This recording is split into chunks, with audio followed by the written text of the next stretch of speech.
Hello and welcome to the HSO Dynamics Matters Podcast, your regular sonic dive into the world of Microsoft technology-related matters and much more besides. And I'm your host, Michael Lonnon. Quick quiz. How many 200-year-old organisations do you know? Not many, right? But I bet you know at least one. And in this very special podcast episode, I recorded a chat with Preece, Senior Data Leader of 200-year-old organisation RNLI. And we had a chat about the importance of data when it comes to serving the needs of your citizens, of your customers, your staff, and the organisation as a whole. And when it comes to organisations like RNLI, this can mean the difference between saving more lives or less. So, without further ado, let's get to it. Grab a brew, sit back, relax, and enjoy the show. Thank you for joining me today, Ryan. Why don't you introduce yourself? Thank you very much. So yeah, I'm Preece. I am the Enterprise Architecture and Data Governance Lead for the Royal National Lifeboat Institution. So I'm responsible for our architecture practice, our data governance practice, and our service information practice. So any information that comes in from our coast, lifeguards and lifeboats, I'm responsible for the data that sits around that as well. That's a big deal. It's a broad job. Yeah, it encompasses a few different varieties of things, which is always fantastic. And there's never a dull day. It's under the rule. All right, so as part of this, I always like to ask 4 quick fire questions. I'd like you just to give me the first thing that comes to your mind as I say them. Yep. The first one is always the same, so I didn't need to look at my book and my notes for this.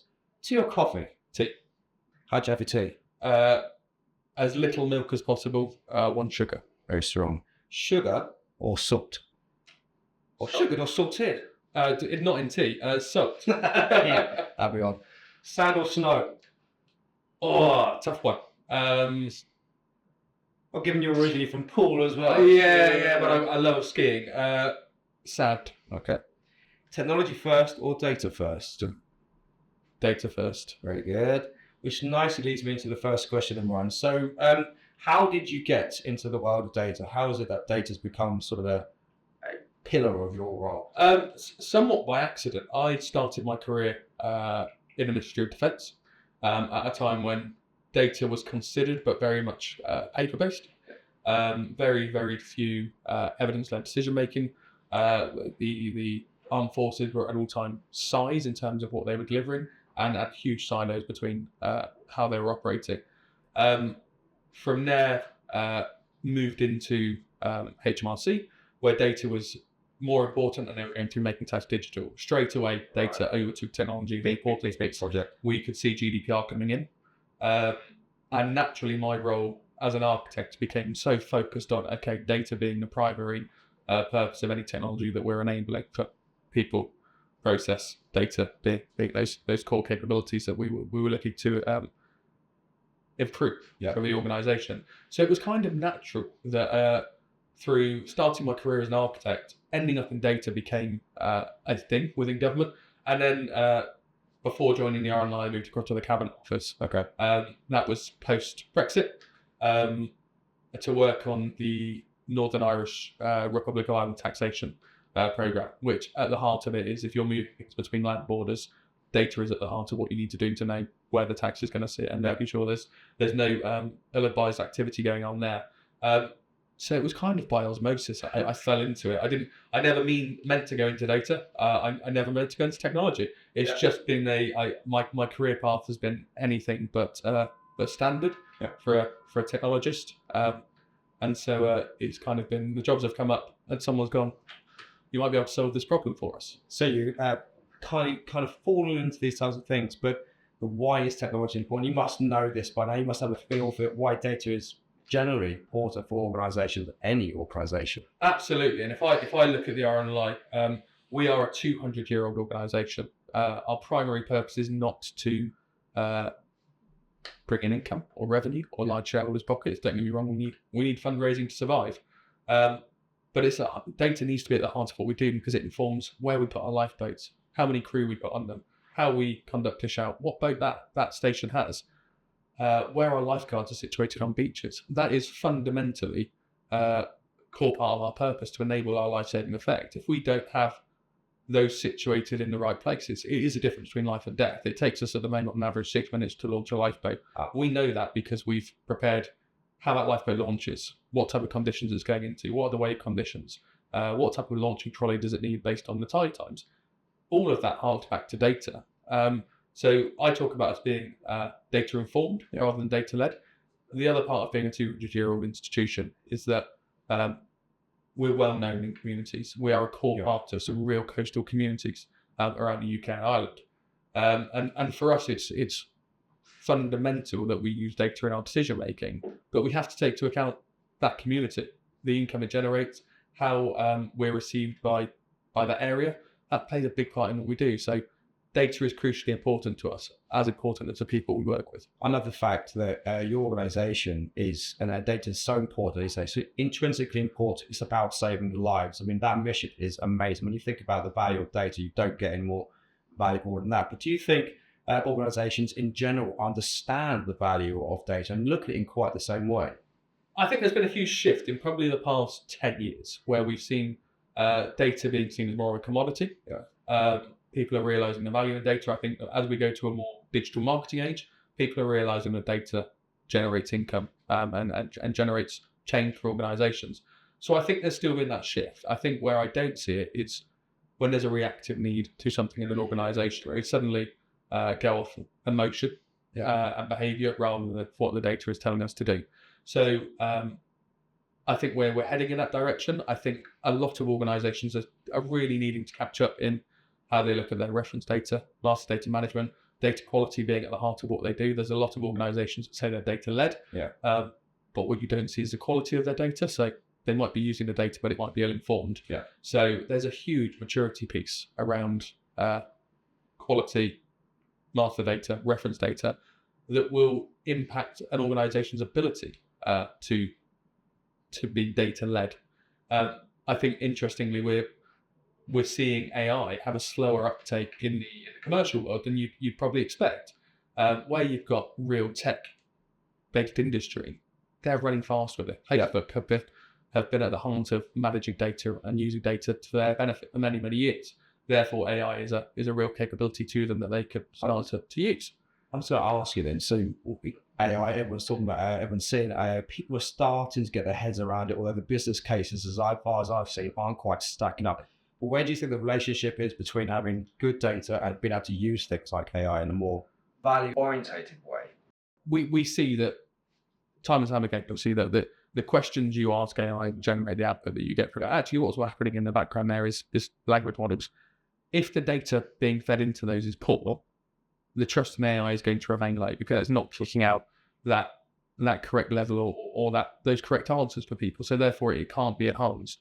So AI is only going to run at the pace that the data will afford it. And therefore, before we, and frequently in my role now, people are approaching me asking, what can we do with AI? Can we use this?